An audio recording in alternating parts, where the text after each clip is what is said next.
வணக்கம். நான் astrology professor doctor Vimalan. Sir, இந்த லக்னங்களின் யோகர், பாவர், மாரகர் அப்படின்லாம் சொல்றாங்களே சார். இது எந்த அளவுக்கு சார் சரி? அப்படின்னு கேட்டாரு ஒருத்தர். யோகர்னா எல்லாம் என்ன நினைக்கிறாங்க அப்படின்னா, அவர்தான் செல்வம் தருவார் அப்படிங்கிற அந்த அடிப்படையில நினைக்கிறார். யோகம் என்பது செல்வம் தருபவர், மாரகர் ஆண்டு பாவர்கள், தீயவர்கள் அப்படின்னு. இப்ப இந்த உதாரணமாக எடுத்துக்காட்டா மேஷ லக்னத்தை எடுத்துப்போம். மேஷ லக்னத்துக்கு 9 கூடைய அந்த குரு யோகர், அந்த 5 கூடைய சூரியன் ஒரு யோகர்.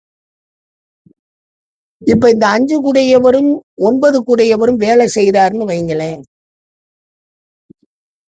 இப்ப 5ஆம் பாவாதிபதியினுடைய அடிப்படையில ஒருத்தருக்கு செல்வம் சேரணும்னா புத்தி கொள்முதல், அறிவு, புத்தி தெளிவுடன் அவர் தன்னுடைய சம்பாத்தியத்தை சம்பாதிக்கும் பொழுது அதில் சரி தவறை உணர்ந்து தன்னுடைய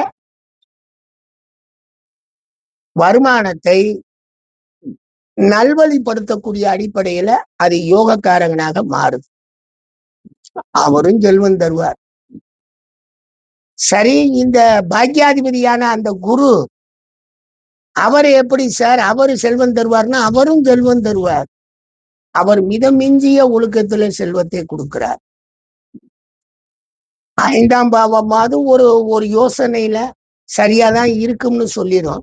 ஆனா 9ஆம் பாவம் அந்த யோசனையை அளவு கடந்து ஆய்வு செஞ்சு அது விளக்கமாக தன்னுடைய சம்பாத்தியத்தை கொடுக்கும்போது, அதனாலதான் அங்க அதுக்கு பேரு தர்மாதிபதினு பேர்.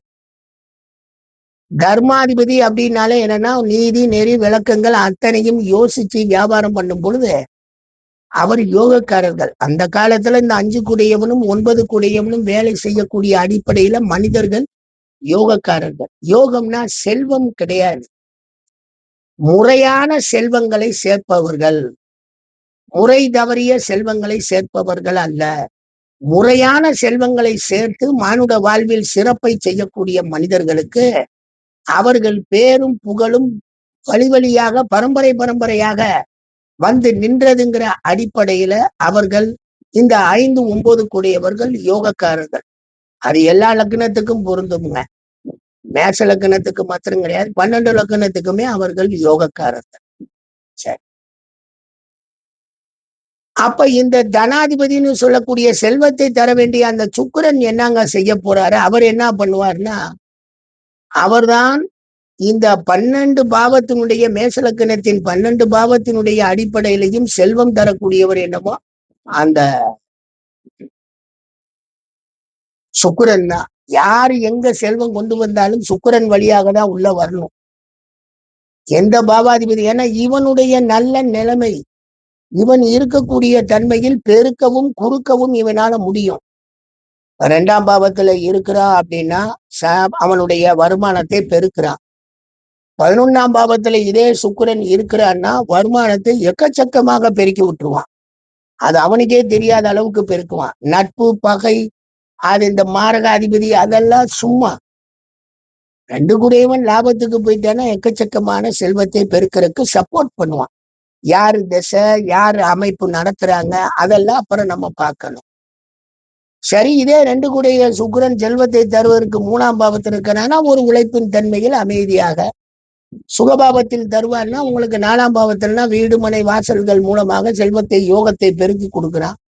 5ஆம் பாவத்தில் அறிவுடன் கூடிய செல்வம், 6ஆம் பாவத்தில் போராடுவது, வெற்றி பெறுவது, கடன்கள் கொடுப்பது, வாங்குவது, ஏமாற்றுவதுங்கிற அந்த குரூப்பு. 7ஆம் பாவம் பிற மனிதர்களால் செல்வம் தேடக்கூடிய யோகம். 8ஆம் பாவம் அதிர்ஷ்டத்தை இது எதிர்பாராமல் வரக்கூடிய தன கஷ்டங்கள், தன அமைப்பு கூடுதல்கள். பாக்கியம் 9ஆம் பாவம் அதிர்ஷ்ட பாவம், முறையான செல்வம் அதிர்ஷ்டத்துடன் வருது. 10ஆம் பாவம் தன் தொழில், தன்னுடைய பேரு புகழால் ஏற்படக்கூடிய செல்வம். 11 உங்களுக்கு வழக்கம் போல மிகைப்படுத்தக்கூடிய லாப செல்வம். 12 வெளியூர், வெளியிடம், வெளிநாடு வாழ்க்கைகள்ல போகும்போது ஏற்படக்கூடிய செல்வங்கள். ஆக 12 பாவத்தையும் செல்வத்தை தூண்டக்கூடிய அமைப்பு தான். அதுல மாற்று கருத்துக்கு இடம் இல்லை.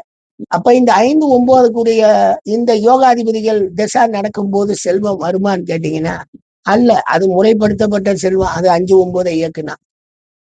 அப்ப யாரு சார் அளவற்ற செல்வத்தை கொடுக்கக்கூடிய அமைப்புனா 11ஆம் பாவாதிபதி, 11ஆம் பாவத்தில் இருக்கக்கூடிய கோள்கள்.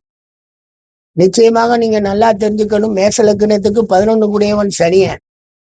இவன் எப்படி சார் செல்வத்தை கொடுப்பான்னா நல்லா கவனிக்கணும். இவன் நல்ல நிலையில இருந்து இவனுடைய திசையும் இதே தன லாபத்தை குறிகாட்டக்கூடிய அடிப்படையில மாறி, அதே மாதிரி இவர்கள் லக்னாதிபதியும் நல்ல நிலையில் இருக்கக்கூடிய அடிப்படையில செல்வம் மிகுந்துரும். சனியனால கொடுக்க முடியும்.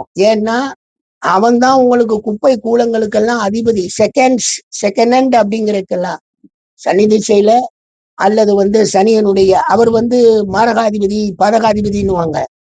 அல்ல, தனாதிபதியை காட்டிலும் அதிகமாக ஒரு மனிதனுக்கு செல்வத்தை பெருக்கி கொடுப்பது 11ஆம் பாவம் தான். அந்த 11ஆம் பாவத்தில் இருக்கக்கூடிய அந்த சனி இவருக்கு மிகைப்படுத்தப்பட்ட சனியை கொடுக்கக்கூடிய அடிப்படையை கொண்டு வந்துடும். மாரகாதிபதி பாதகாதிபதி அதெல்லாம் தூக்கி குப்பையில போடுவோம். அங்க செல்வத்துக்கு வேலை இல்லை. நிறைய செல்வங்களை கொடுப்பதற்கு சனியினாலையும் முடியும். ஆனால் அவர் சனி கொடுக்கக்கூடிய செல்வத்துக்கு சுக்கிரன் சப்போர்ட் நிறைய கிடைச்சால் இன்னும் அதிகமாக செல்வம் சேரும். யோகம் என்று நீங்கள் செல்வம் என்று நினைப்பதால் ஆனால் செல்வ யோகத்துக்கு தன லாபம் தான் மிகைப்படுத்தணும். 5, 9 லக்னத்துக்கு யோகாதிபதியாக இருந்தாலும் அவர்கள் தசா புத்திகள் வரும் பொழுது அளவுடன் கூடிய பண்பான முறையான செல்வங்களை தரக்கூடிய அமைப்புல தான் அவன் தர்றான். அதுக்கு மேல அவன் ஒண்ணும் கொடுக்கிற மாதிரி எல்லாம் கிடையாது. மற்றபடி தன லாபத்தை பெருக்கிறது இவங்க தான். அதே மாதிரி இந்த 5, 9 கூடியவர்கள் அந்த தனபாவத்திலேயே அந்த லாப பாவத்திலேயே இந்த சூரியனும் குருவும் இருந்தால் அவர்கள் அதே மாதிரியே செல்வத்தை அதிகப்படுத்தக்கூடிய தன்மையில் தங்கள் தசாபுத்தியில் செயல்படுவாங்க. அதுதான் உண்மை. நன்றிங்க, நன்றி.